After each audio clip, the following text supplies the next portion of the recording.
The funeral tape. She watched her own funeral, then watched herself walk off the screen. When Maria's uncle passed, she was left with the house.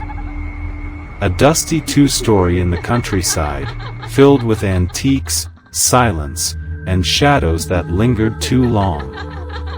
While cleaning out the attic, she found a cardboard box, unmarked, sealed with brittle tape.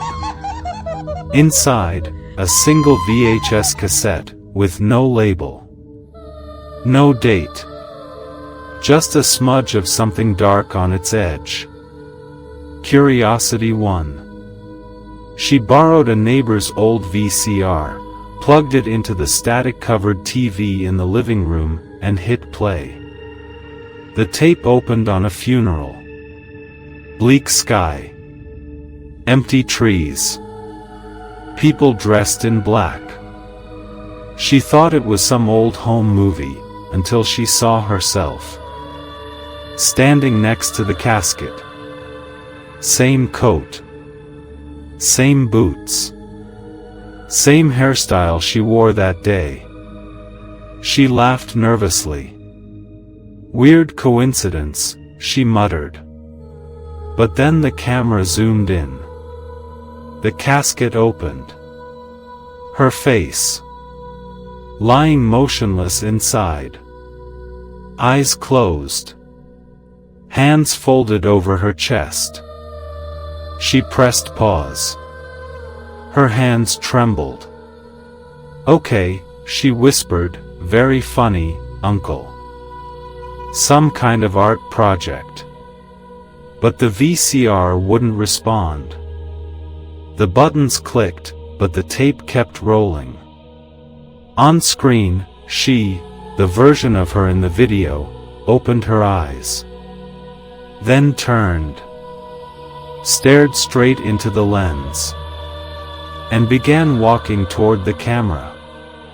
With every step, her eyes grew darker. Hollow. Lifeless. Yet burning with something ancient. She stopped inches from the screen. And whispered, "You weren't supposed to see this." Then, static. The screen went black.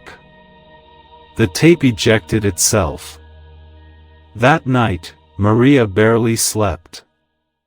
At 2:17 a.m., she heard something heavy downstairs. She crept to the living room, and stopped cold.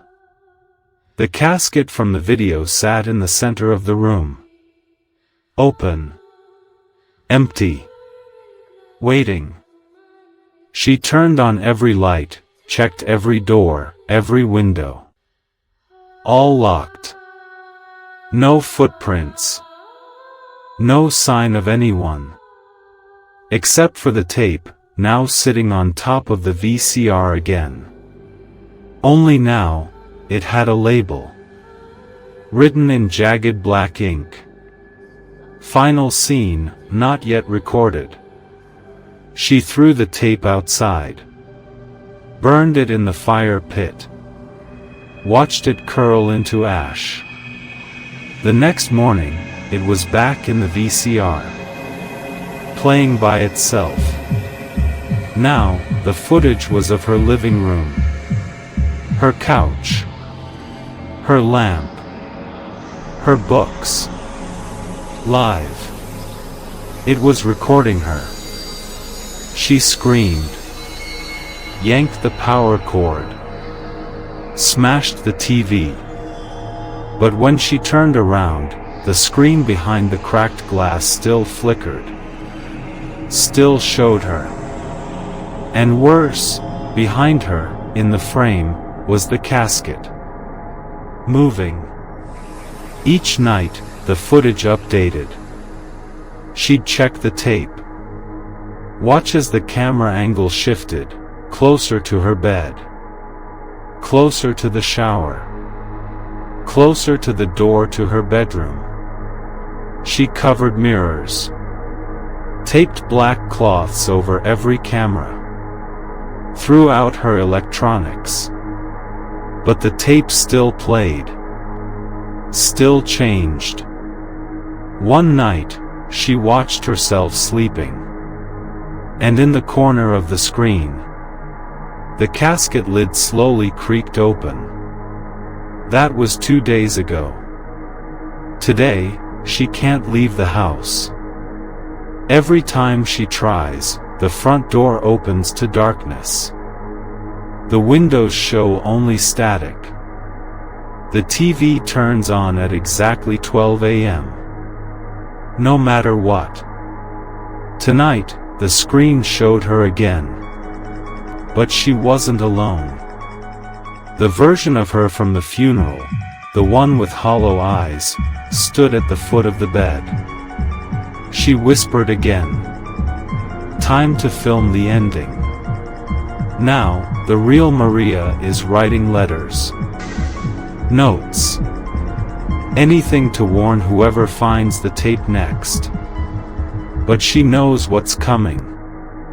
The tape always finishes the story. And hers is almost done.